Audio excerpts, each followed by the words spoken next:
Bismillahirrahmanirrahim. Assalamualaikum warahmatullahi wabarakatuh. Oke teman-teman semua yang dirahmati Allah, bertemu kembali dengan Ustadz dan Ustadz Adit dalam mata pelajaran hadis untuk kelas 8 Madrasah Sanawiyah Husnul Khotimah 2 Kuningan. Baik teman-teman semua, insya Allah di pagi hari ini kita bersama-sama akan membahas tentang Babu Husnil Khuluki atau bab budi pekerti yang baik. Dan seperti biasa, di awal pembahasan hadis ini kita akan terlebih dahulu bersama-sama membaca matannya. Baik teman-teman semua. An Abdillah ibni Amrin bin Al-As radhiyallahu anhu maqala lam yakunin nabiyyu sallallahu alaihi wasallam fahishan wala mutafahishan wa kana yaqulu inna min khiyarikum ahsanukum akhlaqan muttafaqun alaih. Akan Ustaz terjemahkan.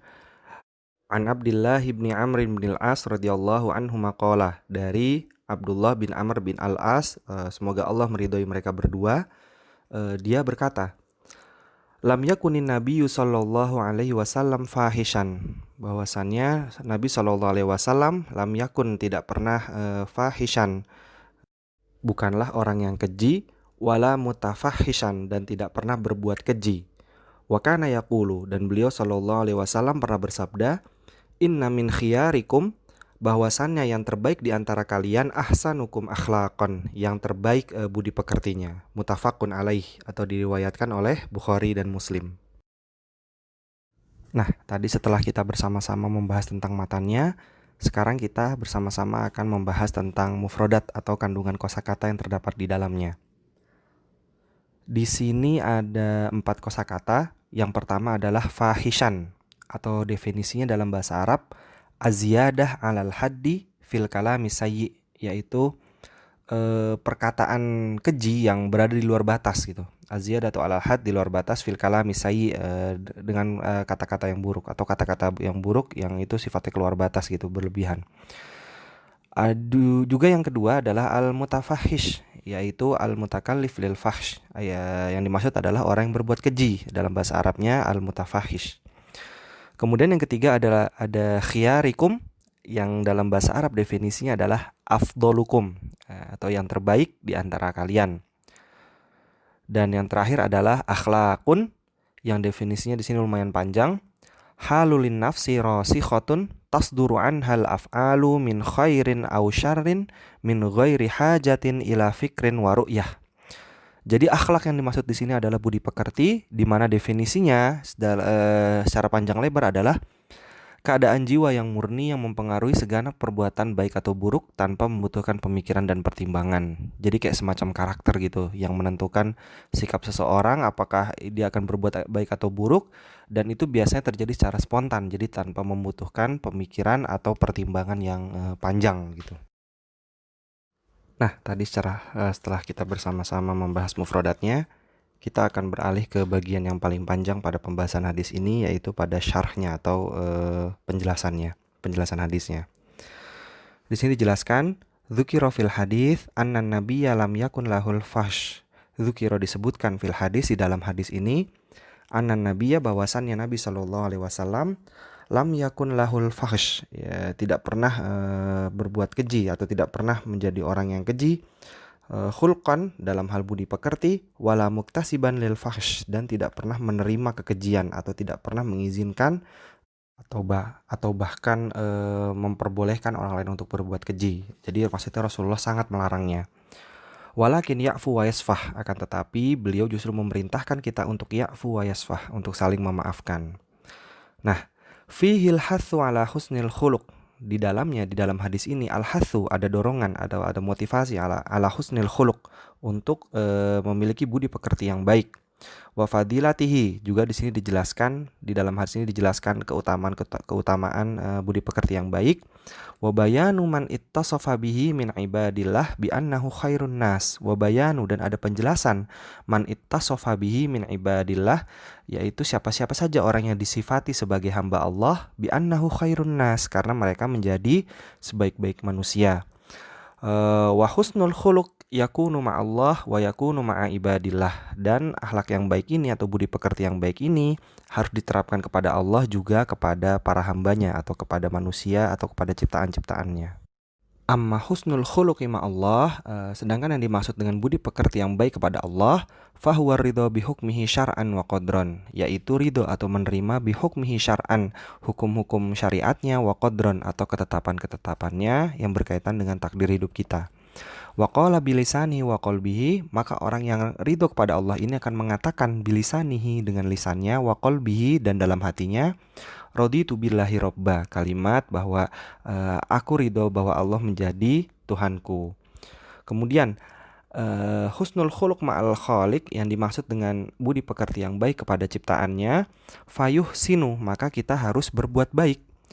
Di sini dijelaskan wakaful adza bi alla yu'dhin nas la bilisanihi wala bijawarihi, wakaful adza dan tidak menyakiti, bi alla yu'dhin nas dengan tidak menyakiti manusia, la bilisanihi wala bijawarihi, baik itu menggunakan lisan ataupun menggunakan perilaku atau tindakan. Jadi nggak boleh menyakiti manusia baik itu menggunakan lisan ataupun tindakan.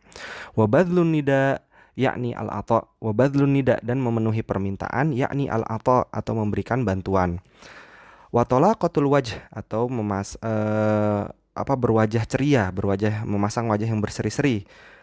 Bi an yulaqqin nas biwajhin muntalik, yaitu dengan saat bertemu dengan manusia memasang wajah yang tersenyum, berseri-seri, memasang wajah yang menyiratkan kebahagiaan.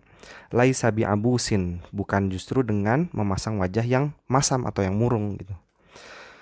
Wala syakka annalladzi yaf'alu hadza, dan tidak diragukan lagi annalladzi yaf'alu hadza, orang-orang yang melakukan hal ini, annahu sayasbiru ala adzan nas aidon, bahwasannya mereka yang melakukan ini pas sayasbiru, mereka juga akan sabar ala adzan nas, saat disakiti oleh manusia lainnya gitu.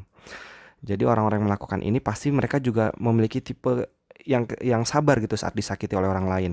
Fa inna sabru ala adzan nas min husnil khuluq, karena sesungguhnya sabru ala adzan nas, sabar ketika disakiti orang lain, min husnil khuluq, merupakan budi pekerti yang baik juga. Seperti kita ketahui bahwasannya Rasulullah dan para sahabat itu tidak lepas dari hinaan orang-orang kafir. Mereka sering disakiti, tapi mereka bersabar, dan ini menunjukkan budi pekerti baik mereka. Fayasbiru wa yahtasibul ajru minallah. Fayasbiru, maka bersabarlah, wa yahtasibul ajru, dan Allah akan memberikan pahala minallahi subhanahu wa ta'ala, yang pahala ini diberikan dari Allah subhanahu wa ta'ala. Nah, sebelum sampai ke penutup, kita terlebih dahulu akan membahas tentang fawaidul hadis atau faidah-faidah yang terkandung di dalam hadis ini. Setidaknya di sini ada 4 faedah yang bisa kita ambil. Yang pertama adalah kana nabiyyu muttasifun bi ahsanil akhlak, bahwasannya Nabi SAW muttasifun, disifati bi ahsanil akhlak, dengan akhlak atau budi pekerti yang baik. Wa ba'idun anil fahsh, dan beliau ini jauh dari sifat keji. Wa radha'ilul akhlak, juga akhlak yang hina atau yang nista. Yang kedua faedah yang bisa kita ambil adalah al-hathu ala husnil khuluq, bahwasannya hadis ini al-hathu mengandung dorongan ala husnil khuluq, bagi kita untuk berbuat memiliki budi pekerti yang baik. Yang ketiga adalah fadlu manittasofa bi husnil khuluqi bi annahu khairun nas, keutamaan manittasofa bi husnil khuluq, bagi orang-orang yang disifati memiliki akhlak baik, bi annahu khairun nas, bahwasannya mereka mendapat predikat sebagai manusia yang baik atau sebaik-baiknya manusia dengan memiliki karakter atau budi pekerti yang baik tadi. Dan terakhir, yang keempat, husnul khuluqi ma'allah, budi pekerti yang baik kepada Allah, yaitu fahuwar ridho bihukmihi syar'an wa qadron, yaitu dengan ridho atau dengan menerima hukum-hukum syariat, wa qadron, dan ketetapan-ketetapannya, dalam hal takdir tentunya kalau qadron ini. Amma husnul khuluq ma'al khaliq, ma'al khalqi, amma husnul khuluqi ma'al khalqi fayuhsinu ilaihim, sedangkan perbuatan budi pekerti yang baik kepada ciptaannya, fayusinu ilaihim, maka kita harus berbuat baik kepada mereka. Seperti apa caranya? Yang pertama adalah kaful adza, dengan tidak menyakitinya mereka, wa badlun nida, dan memenuhi permintaan mereka atau menolong mereka, dan terakhir wa talaqatul wajh, yaitu dengan memasang wajah yang berseri-seri. Baik teman-teman semua yang dirahmati Allah, baru saja tadi kita mempelajari materi hadis tentang husnul khuluqi atau budi pekerti yang baik. Nah, sebelum Ustadz tutup, Ustadz mengingatkan lagi kepada teman-teman semua untuk melaksanakan tugasnya. Adapun untuk tugas di bab ini adalah menyetorkan hadis yang tadi sama-sama kita baca. Jadi bukan bagian mufrodat, bukan syarahnya, bukan ininya, bukan fawaidnya, tapi hadisnya. Cukup dengan teman-teman hafalkan hadisnya, kemudian silahkan distorkan ke Ustadz. Kalau yang dari kelas 8E sampai H ke Ustadz, sedangkan dari kelas 8A sampai D ke Ustadz Adit. Nah, mungkin sekian dulu dari Ustadz ya. Semoga kita semua bisa sama-sama mengamalkan kandungan hadis ini dan meraih predikat sebagai manusia terbaik dengan memiliki budi pekerti yang baik. Taib, sekian dari Ustadz. Wabillahi taufiq wal hidayah. Wassalamualaikum warahmatullahi wabarakatuh.